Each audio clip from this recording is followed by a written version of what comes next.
আসসালামু আলাইকুম। তো আজকে আমরা আমাদের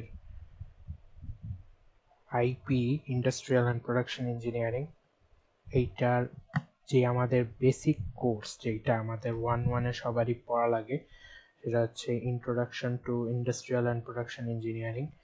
এই কোর্সের একদম শুরুর একটা টপিকে চলে আসছি, যেটা হচ্ছে ইভালুয়েশন অফ ইন্ডাস্ট্রিয়ালাইজেশন। তো আমাদের যখন আইপি এর ক্ষেত্রে আমরা প্রথম ওয়ান এই কোর্সটা শুরু করি, ইন্ট্রোডাকশন টু আইপি। তো সেখানে আমাদের বেসিক কিছু টপিক পড়ানো হয়। তো সেটার মধ্যে একদম প্রথমে আমাদেরকে কিছু ইতিহাস টাইপের টপিক পড়ানো হয়ে থাকে, যে কিভাবে ইন্ডাস্ট্রিয়ালাইজেশন হয়েছিল। তো সেইটা নিয়ে আজকে একটু টুকটাক আলোচনা করার চেষ্টা করব আমরা এই ক্লাসে। তো প্রথমে আমরা যদি একটু আসি, সেটা হচ্ছে ইন্ট্রোডাকশনে, যে ইন্ডাস্ট্রিয়ালাইজেশন এই জিনিসটা আসলে কি।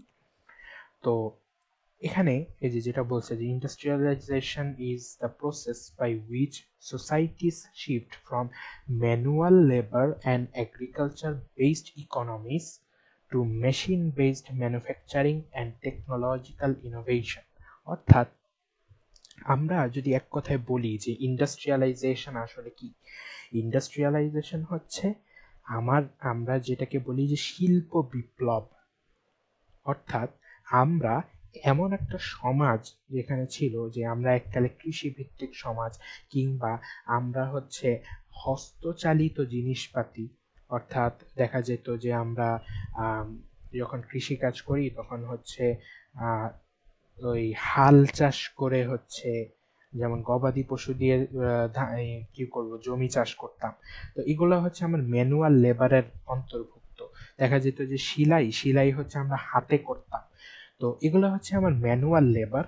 তো ইন্ডাস্ট্রিয়ালাইজেশন হচ্ছে আমি একটা ম্যানুয়াল লেবারের সমাজ থেকে আমি মেশিন বেসড হচ্ছে একটা সমাজে যখন রূপান্তরিত করব, তখন সেই জিনিসটাকে আমরা বলবো হচ্ছে ইন্ডাস্ট্রিয়ালাইজেশন। এবং এইখানে আমার কি থাকবে, কিছু টেকনোলজিক্যাল ইনোভেশন থাকবে। অর্থাৎ আমি নতুনত্ব কিছু নিয়ে আসবো সমাজের মধ্যে, এইটা হচ্ছে আমার ইন্ডাস্ট্রিয়ালাইজেশন। তো it has significantly shaped human life, culture and economy over centuries. এটা আমরা জানি যে ইন্ডাস্ট্রিয়ালাইজেশন বা শিল্প বিপ্লব যদি না হইতো, তাহলে দেখা যেত যে আমরা এখনো অনেক যুগ পিছনে পড়ে থাকতাম। বাট ইন্ডাস্ট্রিয়ালাইজেশন হওয়ার কারণে যেটা হয়েছে, যে আমরা কিন্তু অনেক এগিয়ে যেতে পারছি, টেকনোলজিক্যাল অ্যাডভান্সমেন্ট আমাদের মধ্যে আসছে। তো ইন্ডাস্ট্রিয়ালাইজেশন এটা হচ্ছে এই জন্য গুরুত্ব অপরিসীম। তো আমাদের অনেক সময় টার্ম ফাইনালের পরীক্ষায় হচ্ছে কোশ্চেন আসতে পারে যে ইন্ডাস্ট্রিয়ালাইজেশন জিনিসটা কি, এটার হচ্ছে ব্যাখ্যা কি করতে পারি আমরা। সো এইটা এখানে আমরা একটু শর্ট করে দেওয়ার চেষ্টা করছি, যে ইন্ডাস্ট্রিয়ালাইজেশন ইজ বেসিক্যালি আমি একটা ম্যানুয়াল লেভেলের সোসাইটি থেকে আমি নিয়ে যাব কোথায়, একটা মেশিন বেসড সোসাইটি। অ্যান্ড এটার মধ্যে আমার কি থাকবে, টেকনোলজিক্যাল ইনোভেশন থাকবে। আচ্ছা, এরপরে যদি আমরা আসি, যে আমরা যে সোসাইটি হচ্ছে মানে যে সমাজে আমরা এতদিন বসবাস করে আসছি, এই ক্ষেত্রে সব সময় কি মানে হঠাৎ করে ইন্ডাস্ট্রিয়ালাইজেশন কি শুরু হয়ে গেছে, জিনিসটা কিন্তু এরকম না। হঠাৎ করে কিন্তু কোনো কিছু শুরু হয়নি। তো এখানে প্রি ইন্ডাস্ট্রিয়াল একটা এরা আছে, যে ইন্ডাস্ট্রিয়ালাইজেশনের আগে আমার কি ছিল, কেমন ছিল জিনিসটা। তো এখানে আমরা যদি বলি যে before industrialisation societies relied primarily on agriculture, handcrafts and small scale trade। অর্থাৎ বেসিক্যালি আমরা যদি বলি যে যখন আমাদের আহ, এখন যখন আমাদের শিল্প বিপ্লব তখনও হয় নাই, তখন আমাদের সমাজ অ্যাকচুয়ালি যেটার উপর বেস করেছিল সেটা হচ্ছে এগ্রিকালচার বা কৃষি। তো তখন বেশিরভাগ মানুষ কি ছিল, ফার্মার ছিল। তারা চাষবাস করতো, চাষবাস করে নিজের জীবিকা নির্বাহ করত, এবং ক্ষুদ্র মাত্রায় হয়তো তারা কি করতো, বেচা কেনাও করতো। সো তখন দেখা যাইত যে প্রি ইন্ডাস্ট্রিয়াল এরায় আমাদের যেরকম, যে তখন হয়তো টাকা পয়সারও তেমন একটা প্রচলন ছিল না। তো তখন আমরা অনেক সময় পড়ছি যে সমাজ বিজ্ঞান বইয়ে, যে তখন আমাদের বিনিময় প্রথা চালু ছিল। অর্থাৎ 5 কেজি চাল দিয়ে একজন 2 কেজি গম নিতে পারতো। অর্থাৎ বস্তুর বদলে তখন কি হতো, বস্তুর দেনা পাওনা হইতো তখন। তো এটা আমার প্রি ইন্ডাস্ট্রিয়াল এরায়। তো তখন প্রোডাকশন অনেক কি ছিল, প্রোডাকশন অনেক স্লো ছিল, লেবার ইন্টেন্সিভ ছিল, এবং কি লোকাল মার্কেট লিমিটেড ছিল, কারণ আমার তখন প্রোডাক্টই যখন সামান্য, তখন আমার মার্কেটের প্রচলন তো কি প্রশ্নই ওঠে না। আর কমিউনিটিস এগুলো আমার কি ছিল, রুরাল ছিল, অর্থাৎ গ্রাম্য এরিয়া ছিল, এবং ওই যে যেটা আমরা আগেই বলছি যে সব কিছু ফার্মিং এর উপর বেস করেছিল। সো প্রি ইন্ডাস্ট্রিয়াল এরায় আমরা বেসিক্যালি আমরা ম্যানুয়াল লেবার এবং হচ্ছে যে বিনিময় প্রথা যেটা বলতাম যে স্মল স্কেল ট্রেড, এইটার উপর হচ্ছে আমরা ডিপেন্ডেন্ট ছিলাম। সো এইটা তো ছিল আমাদের প্রি ইন্ডাস্ট্রিয়াল এরা। তো এরপরে আমরা আস্তে আস্তে কিভাবে ইন্ডাস্ট্রিয়ালাইজেশনের দিকে গেলাম।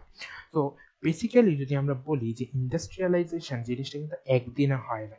সো আমরা যখন এটা আস্তে আস্তে বিল্ড করতেছি জিনিসটা, তখন দেখা গেছে যে আমাদের কয়েকবার এরকম মাল্টিপল টাইমস ইন্ডাস্ট্রিয়াল রেভলিউশন হয়েছিল।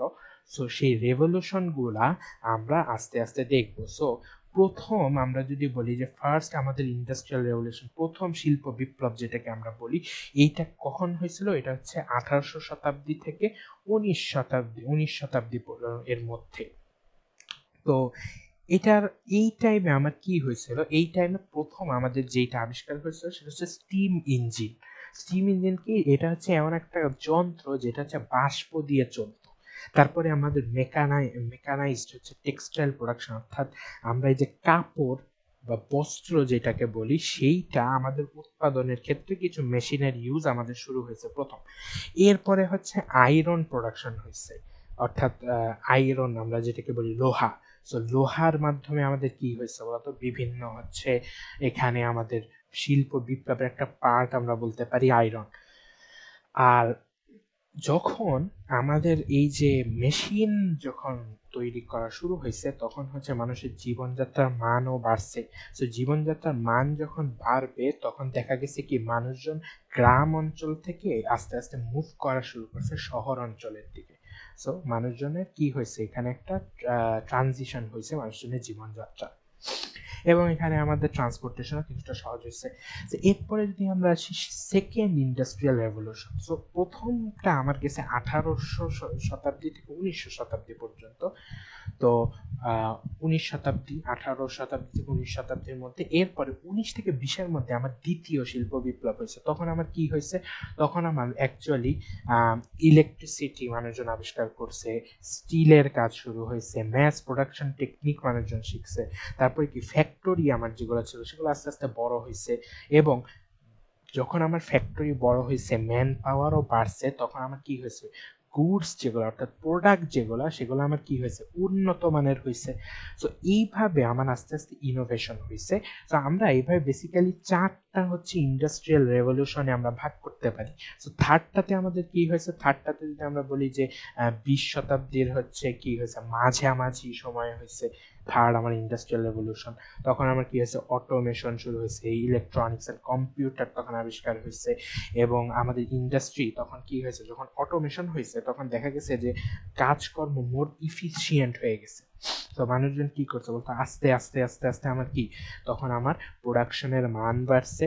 আমার প্রোডাক্টের মধ্যে আগে দেখা যেত অনেক ফল্ট হইতো, এখন মেশিন দিয়ে মাস প্রোডাকশন করার কারণে আস্তে আস্তে হয়তো ফল্টগুলো কমে আসতেছে। তো এইভাবে আমার একটা ডিজিটালাইজড একটা সোসাইটির দিকে আমরা এগিয়ে গেছি। এবং লাস্ট আমাদের যে 21 শতাব্দীতে, সেটা হচ্ছে কি আমাদের ফোর্থ ইন্ডাস্ট্রিয়াল রেভলিউশন, যেখানে আমরা এআই নিয়ে এখন কাজ করতেছি, আর্টিফিশিয়াল ইন্টেলিজেন্স। তো এআই দিয়ে আমরা এখন কাজ করতেছি, ইন্টারনেট অফ থিংস, আইওটি, আমরা রিমোটলি সব কিছু কন্ট্রোল করতে পারতেছি। অটোমেশন, আমরা অনেক ডিপেন্ডেন্ট হয়ে গেছি অটোমেশনের প্রতি, এবং ইফিশিয়েন্ট ম্যানুফ্যাকচারিং, এগুলা হচ্ছে আমার হয়েছে কি ফোর্থ ইন্ডাস্ট্রিয়াল রেভলিউশন। তাহলে ইন্ডাস্ট্রিয়ালাইজেশন আমার কিন্তু আস্তে আস্তে, আমি যেটা বললাম যে এটা আমার একদিনে হয় নাই, এটা হচ্ছে মাল্টিপল কিছু স্টেজে হচ্ছে আমার কি হয়েছে বলতে ইন্ডাস্ট্রিয়াল রেভলিউশন আমার হয়েছে।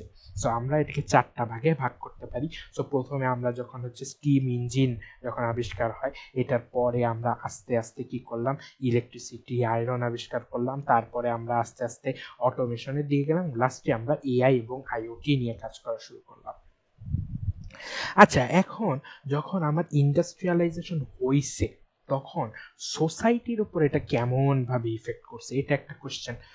সোসাইটির উপর আমার এটা যেভাবে ইফেক্ট করছে সেটা হচ্ছে উরবান সেন্টার, আমার যে সোসাইটিটা ছিল, মানে আগে তো রুরাল সেন্টার মানে গ্রাম্য অঞ্চল ভিত্তিক আমার কি ছিল, সোসাইটি ছিল। সো যখন আমার ইন্ডাস্ট্রিয়ালাইজেশন হয়েছে, মানুষজন হচ্ছে কি করছে, মানুষজন গ্রাম থেকে শহরের দিকে শিফট হয়ে যাওয়া শুরু করছে। তো যখন শিফট হয়ে যাওয়া শুরু করছে, তখন আমার কি একটা শহর কেন্দ্রিক ব্যবস্থা সৃষ্টি হয়েছে, তখন আর গ্রাম কেন্দ্রিক ব্যবস্থা ছিল না। তারপর লেবারের প্যাটার্নে চেঞ্জ হয়েছে, যখন আগে একটা মানুষ কায়িক পরিশ্রম করে একটা প্রোডাক্ট ধরো বানাইতো, কিন্তু তারপরে যখন আমার আস্তে আস্তে ইন্ডাস্ট্রিয়ালাইজেশন হয়েছে, তখন মানুষজন কি মেশিন ভিত্তিক আমার প্রোডাক্ট বানানো শুরু করছে না, তাহলে এটা লেবারের প্যাটার্নে চেঞ্জ করছে। এডুকেশন বাড়ছে মানুষের মধ্যে, কারণ কি মেশিন চালাতে হলে এডুকেশন দরকার।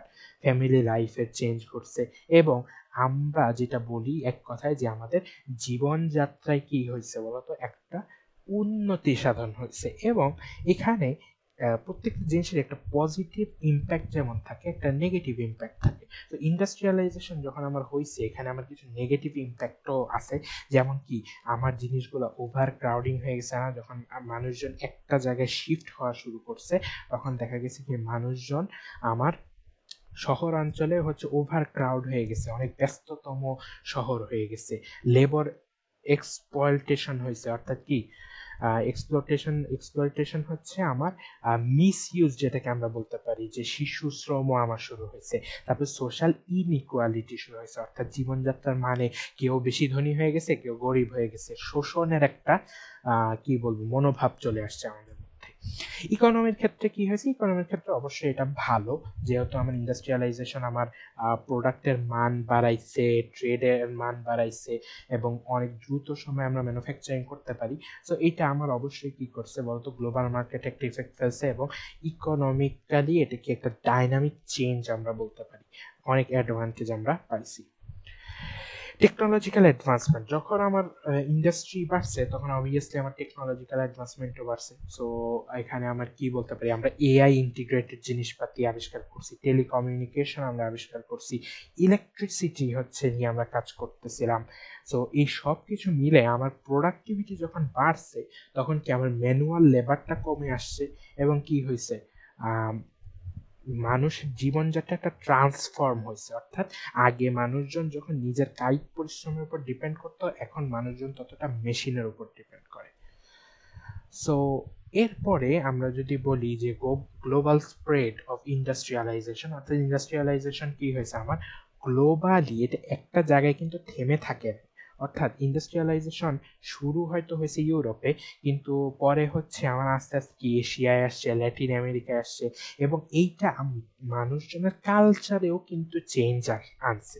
তো যখন দেখা গেছে যে একটা সার্টেন রিজিয়নে আমার একটা কালচার বা একটা পলিটিক্যাল ব্যাকগ্রাউন্ড যেটা ছিল, যখন ইন্ডাস্ট্রিয়ালাইজেশন আসছে, ওই যে আমরা বলছিলাম যে মানুষজনের মধ্যে শোষণ করার মনোভাব বেড়ে গেছে। তো দেখা যেত যে যাদের একটু ফ্যাক্টরি বেশি, যারা হচ্ছে ধনী বেশি, তারা কি করতো, তারা হচ্ছে নিম্ন শ্রেণীর মানুষকে শোষণ করে রাখতো। তো যেটা আমার কি করছে, কালচারাল অ্যান্ড পলিটিক্যাল সব বিষয় কি করছে, ইনফ্লুয়েন্স করছে। তো লাস্টে আমরা যদি একটা ব্রিফ কনক্লুশন দিয়ে শেষ করতে চাই, সেটা হচ্ছে যে ইন্ডাস্ট্রিয়ালাইজেশন এটা কি করছে, এটা একটা driving force behind economic growth. অর্থাৎ ইকোনমিক্যালি আমাদেরকে ইন্ডাস্ট্রিয়ালাইজেশন অনেক হেল্প করছে, অনেক বুস্ট করছে আমাদের ইকোনমি। বাট এখানে আমার কিছু যদি বলি যে আমাদের কিছু কমপ্লেক্সিটিও আসছে ওয়ার্ল্ডে, এবং পলিটিক্যাল, কালচারাল কিছু চেঞ্জ আসছে, লাইফে ইমব্যালেন্স আসছে। সো সব দিক থেকে কিন্তু আমার কি এই ইন্ডাস্ট্রিয়ালাইজেশন, এটার পজিটিভ দিকও আছে, নেগেটিভ দিকও আছে। সো প্রত্যেকটা জিনিসেরই এরকম যদি আমরা ব্যালেন্স করে চলতে পারি, এখন বর্তমানে ইন্ডাস্ট্রিয়ালাইজেশন এআই যেভাবে বাড়তেছে, এটাও যদি আমরা ব্যালেন্স করে চলতে পারি, তাহলে এটা আমাদের জন্য অবশ্যই ভালো কিছু নিয়ে আসবে। So that's all for our lecture number 1. So hopefully we'll gonna meet in the next lecture. So stay tuned.